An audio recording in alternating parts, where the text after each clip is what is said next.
Hello lovely people, it's Nicola back in the Stitches and Slapdashery sewing room. As you can hear, I'm still a little bit partially full of cold. Day 8 of the cold of 2025. What a week! When I vlogged last weekend, this was just at the beginning and I just had a little bit of a tickle in my throat and I didn't know what was going to happen. I never did test positive for COVID, thankfully. So I think it was just a really bad cold. And the first couple of days weren't too bad. Bad enough for me to call in sick for work, though. I did not work Monday, Tuesday, Wednesday, or Friday, as I was supposed to. I managed to film a tutorial for my crochet dishcloths on the Tuesday, although I did sound pretty croaky. Wednesday, Thursday, though. Oh, those were the worst days. I set myself up with a duvet and a pillow on the couch. I slept most of Wednesday afternoon and Thursday afternoon. I coughed a lot. I went through a ton of Kleenex. I have very dry skin here from all the nose blowing. And yeah, I'll try not to sniff and sneeze and cough during this video. Did you watch the dishcloth tutorial?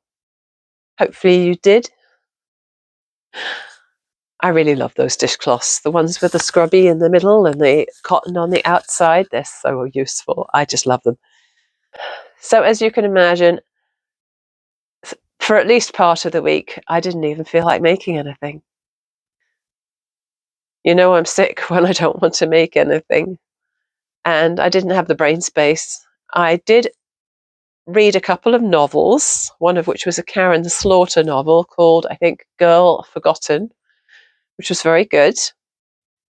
And I managed a little bit of crochet and a little bit of scrap fabric play. And thankfully, I seem to be on the mend now and getting back into the flow of creating. But I think even when I go back to work on Monday, I'm still going to have a little bit of congestion left over. I just hope I don't get one of those horrible tickly coughs which won't stop. And are really, really embarrassing to have in public because I'm going to be at work, right on the till probably. Yeah. Just crossing my fingers I won't have to actually run away off to the bathroom and cough my guts up. At least the shifts that I have this week, there are only 3 of them, and they are short. They're like 4-ish hours each. So that feels like a nice, gentle ramping back up into getting into the work routine.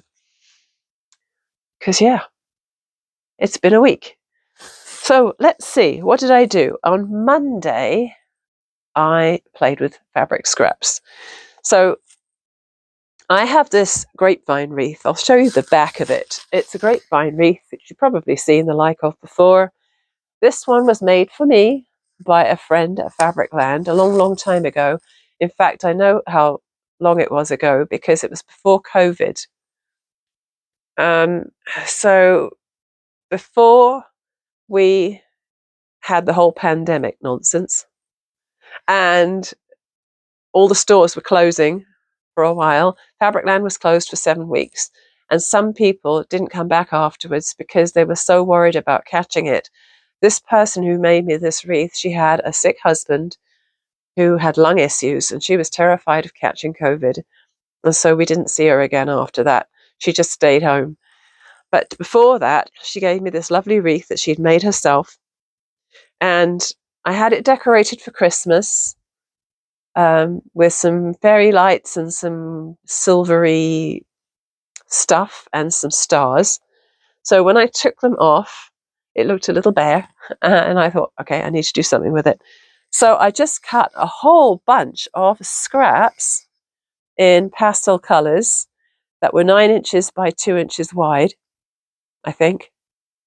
And I just tied them on as densely as possible so that it covered all the grapevine up. And then what I did was make a scrappy heart. Just 2 pieces of fabric, running stitch to hold them together, pinked the edges and put a bit of stuffing inside and then hung it in the middle. So that's on my kitchen wall now, and I think it looks lovely and springy.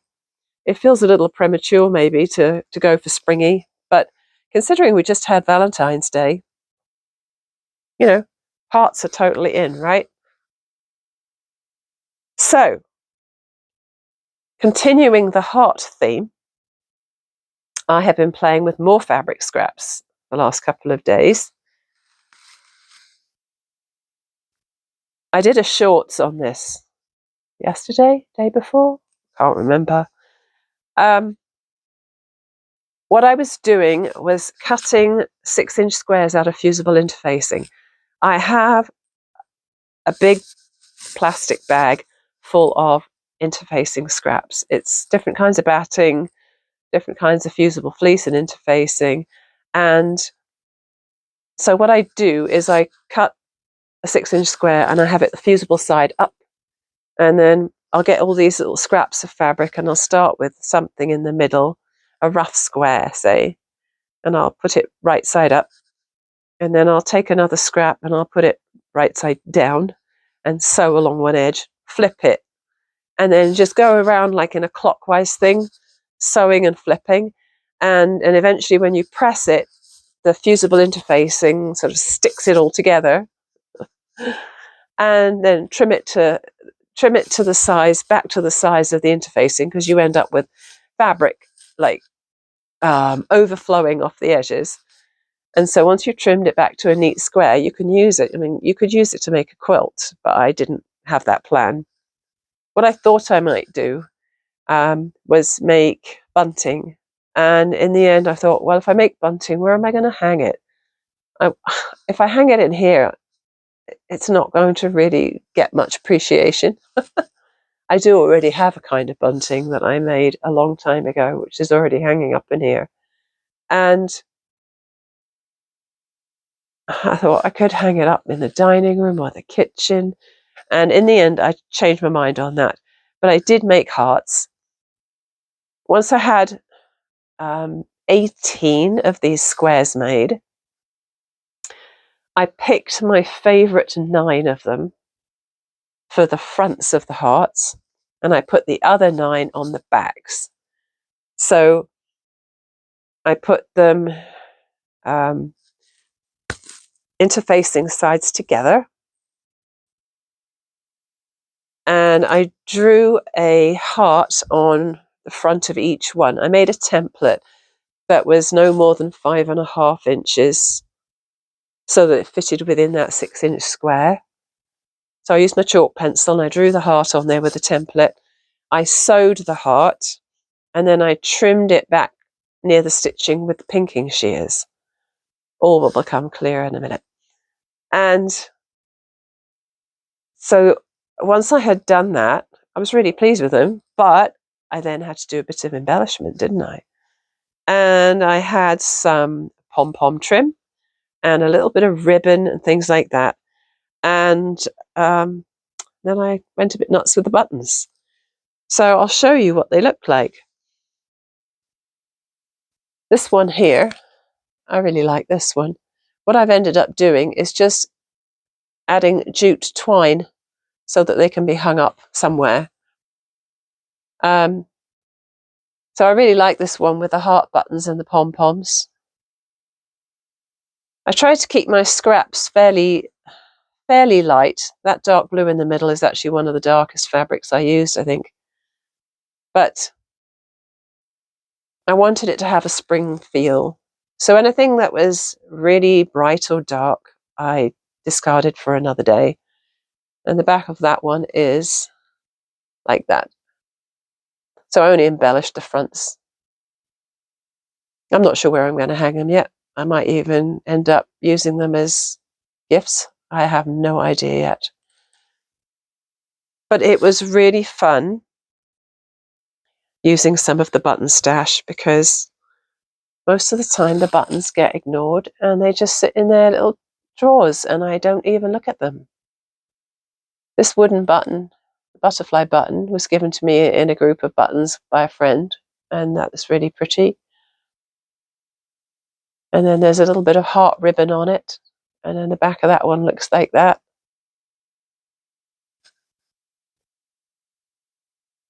This one has a bit of ribbon, says love, and a little cluster of buttons. My aim was to make the buttons coordinate with at least one of the colours in there. There's scrappy hearts, you know, there's a lot of colours in there.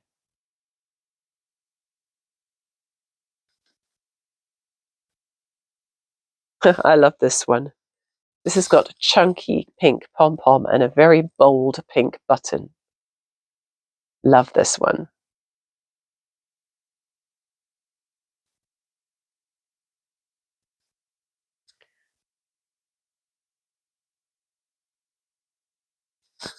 I also love the yellow polka dot buttons on this one as well.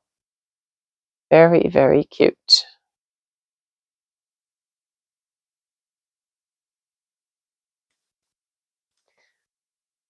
Some people do this on paper. I was looking at a tutorial by, I think her name is Jan Howard.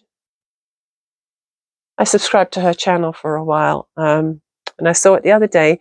She had done this exact sort of stitch and flip method on paper, and then she took out the paper and she joined her quilt squares and then she interfaced it, and I thought, I like to just put it straight on the interfacing for the sewing part, and then you don't have to faff about with paper, because paper usually comes out and it's a pest to pick out afterwards. More buttons and pom-poms.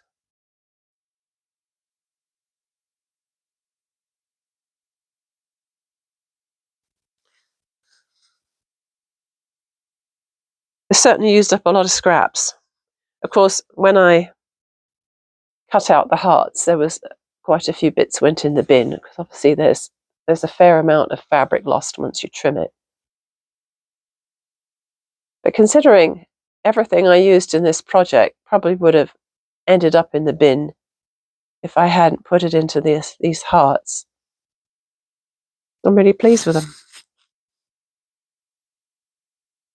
Oh God, this button is crazy. It is kind of ugly, if anything. I think it's a bit ugly. It's lumpy and sparkly. I'm just not sure about it at all, but do you like the bee on the side there? I think that's awesome. I'm glad I managed to make that fit in.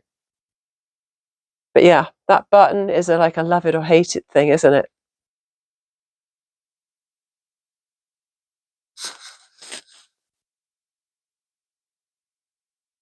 Oh, and these bird buttons are just awesome. I love those bird buttons. So that's it, 9 hearts. And I thought maybe I could hang them up in one of my tall plants upstairs. I have a ficus that's quite big now. I also have an umbrella tree, but I don't know if it's big enough. It's kind of large, but horizontally rather than vertically. But I'm sure I can find some places to hang these and enjoy them. Maybe put a few around the kitchen, I don't know. But it was a fun diversion, and I needed something to divert myself away from feeling sorry for myself this week. Oh dear. So as for the ongoing Granny Square project, you may remember I did 60 squares out of that all-in-one Granny Square yarn from Red Heart. And I didn't really have a plan for what I was going to make with the squares.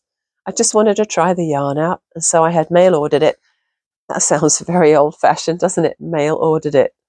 I ordered it online, and I crocheted them all up into squares. And I had also bought the white Super Saver yarn, so that if I needed any joining yarn or any solid bits, I had the supposedly matching yarn.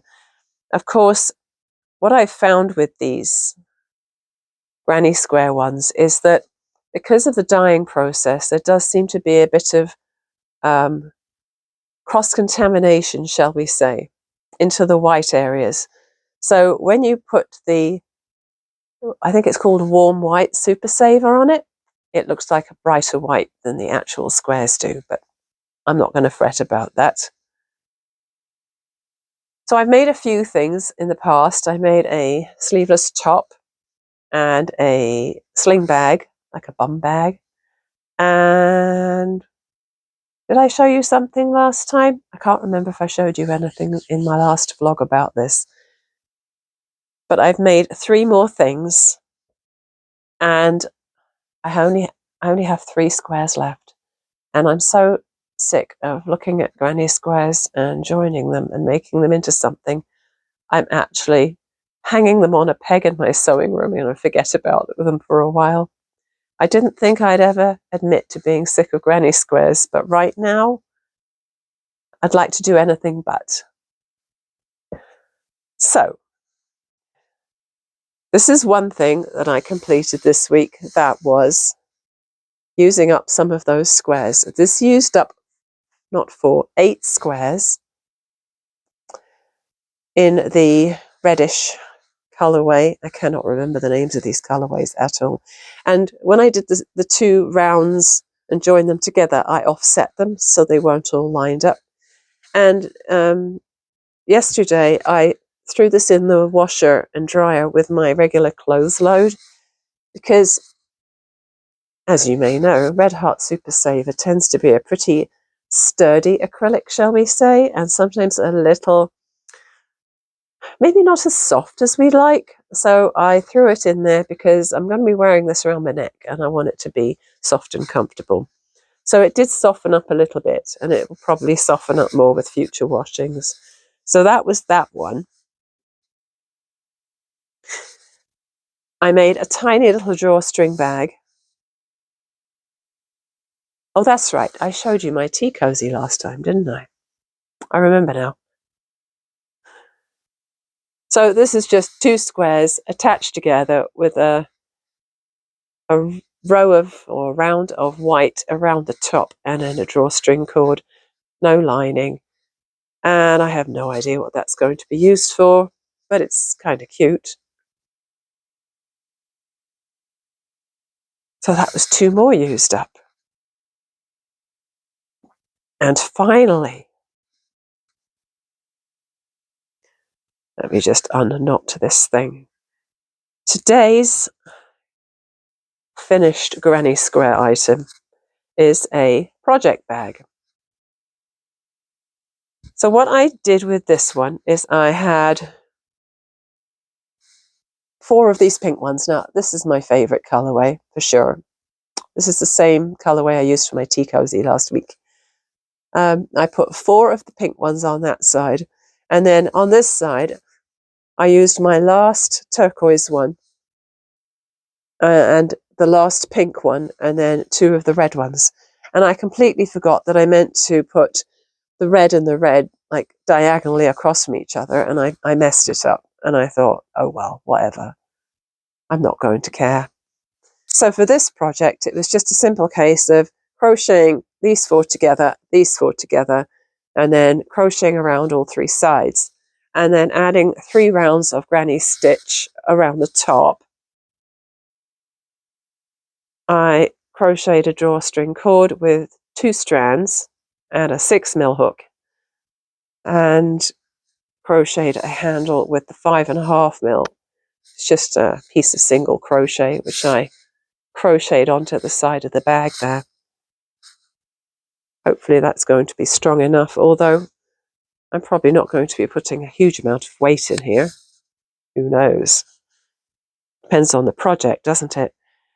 And I'll show you what the lining fabric looks like outside of the bag, because it is gorgeous. I made myself a sweater out of this years ago. It's a knit fabric, it's a stretchy knitted fabric, and it's a red orange-ish tie-dye.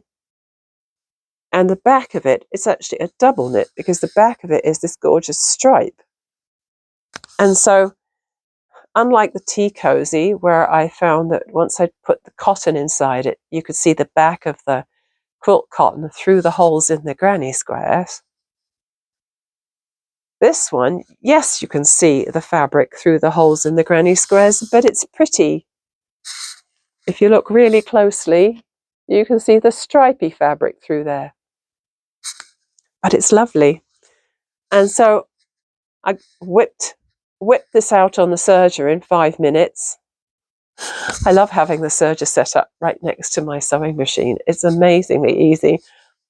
You don't have to change the needle or the foot or anything on my regular sewing machine. I can just go over to the serger, go zip, zip, zip, and it's done. And then I hand sewed it in around the top.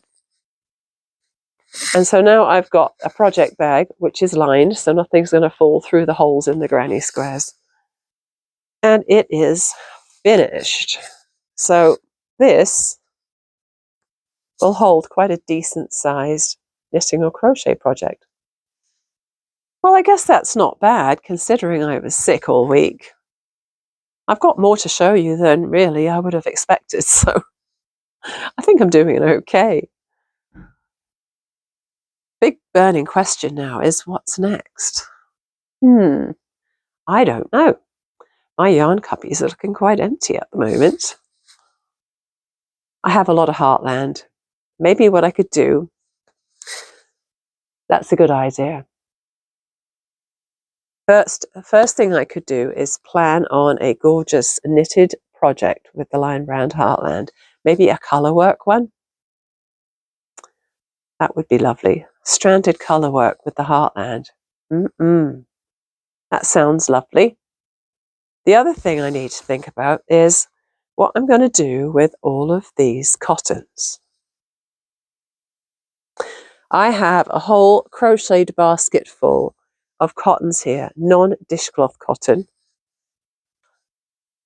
And it's probably, I don't know, a mixture of DK and worsted weight.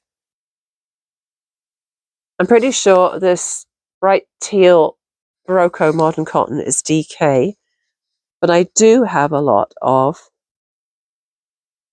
the same modern cotton, but in a worsted weight, in a few different colours. I have a tiny bit of, what is that? I think that might be a Louisa Harding yarn that I bought at Yarndale.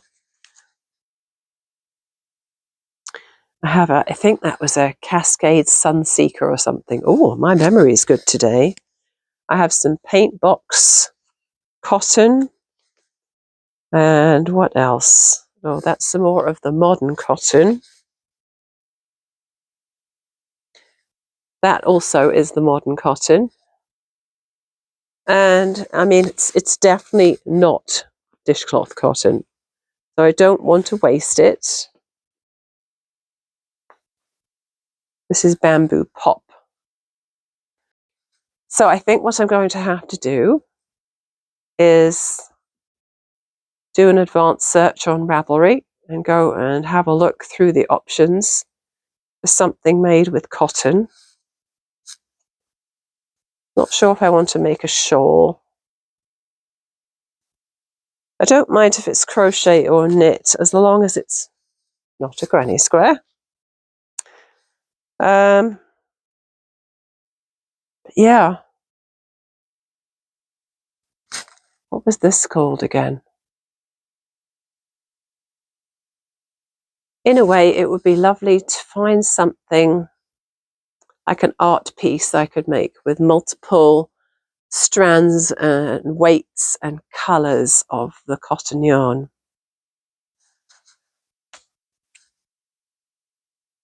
I will definitely have to go and look for inspiration online. So that's my next task, is go having a look for inspiration for stranded colour work. Should write this down, shouldn't I? For my Lion Brand Heartland, and something arty-farty to do with my cottons. But what about my next sewing project? I think it should be something scrappy again. because I have a lot of quilt cottons. I am completely uninspired by all my scraps of knits and fleece and stuff like that. Completely uninspired. So I think it's going to be cotton because those are my favourites. And I did see a really fun free pattern from Core Fabrics, C-O-R-E. Someone on the Scrappy Girls Club on Facebook had posted some beautiful sling bags, fanny packs, bum bags, whatever you want to call them. And she had made scrappy fabric first, and then she had made the bags. And she was making them to sell, and they were absolutely gorgeous. And I asked her when she got the pattern, and she said it was Core Fabrics. So I went there, and I've downloaded the free pattern for that, and I've also downloaded the free pattern for a tote bag. When I looked at the PDF, though, it was something like 39 pages, and I thought, well, I'm not printing that out anytime soon, am I? Oh my gosh. But you might want to go and check that out, Core Fabrics. You know, I've never heard of them before, but why not get a free bag pattern if you can? And the other thing was Rachel from Sew Rayme, Sewrayme. She is in Fife in Scotland, and I've been following her blog for a really long time. Not blog, her vlog, podcast, whatever you want to call it. And she has an online store where she sells her bags, and she makes beautiful bags. Her fabric choices are gorgeous. And she has these baskets that she is making and selling. It's like a storage basket type thing, like an oval open basket, but with a wide handle that curves outwards as it joins the bag. And I asked her whether it was her own design or if she had a source for the pattern. And she said it was from something called Michelle Patterns. So I went to Michelle Patterns, and I am going to buy that pattern for the storage basket. In fact, she's got two versions. You can buy the pattern for just a teeny one, like a really teeny one, for is it $6 or £6? I think it's $6. But you can buy the 3 sizes of the pattern for $10. So it makes sense just to go the $10 one, doesn't it? Because I would like to make some of those. So I need to write this down, because that sounds like a really good next project in my fabric department, doesn't it? Hold on 1 minute. Let's see. So you need the links for Sew Rayme, Michelle Patterns,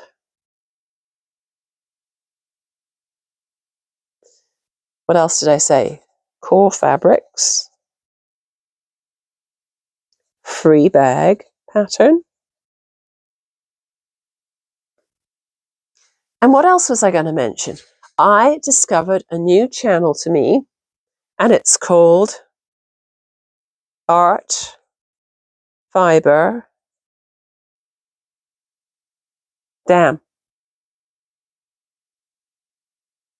Art Fiber Rats. I discovered a new channel. I discovered a new channel to me today, and it's Art Fiber something, and I'm going to have to check it out and link it, because I did a search on YouTube for textile art. You know, the trouble with YouTube is they show you the same old stuff over and over again, and they rarely show you anything new unless you do a search and actually drill down and actually look for something specific. So I searched textile art, and I found this really amazing channel. I think she's in Australia. She has a very mild Australian accent. I wasn't sure at first if she was Australian or British. But she does some beautiful artwork with fabric and yarn and threads and embroidery.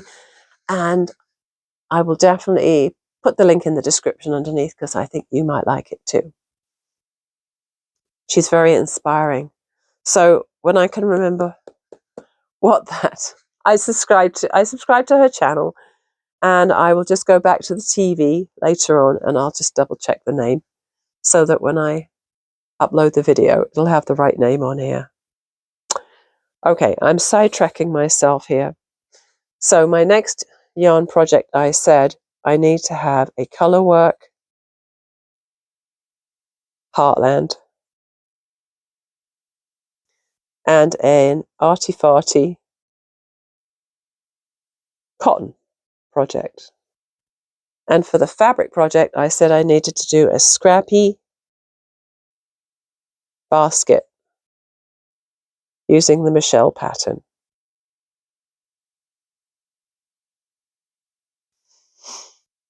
Okay, I feel organized now.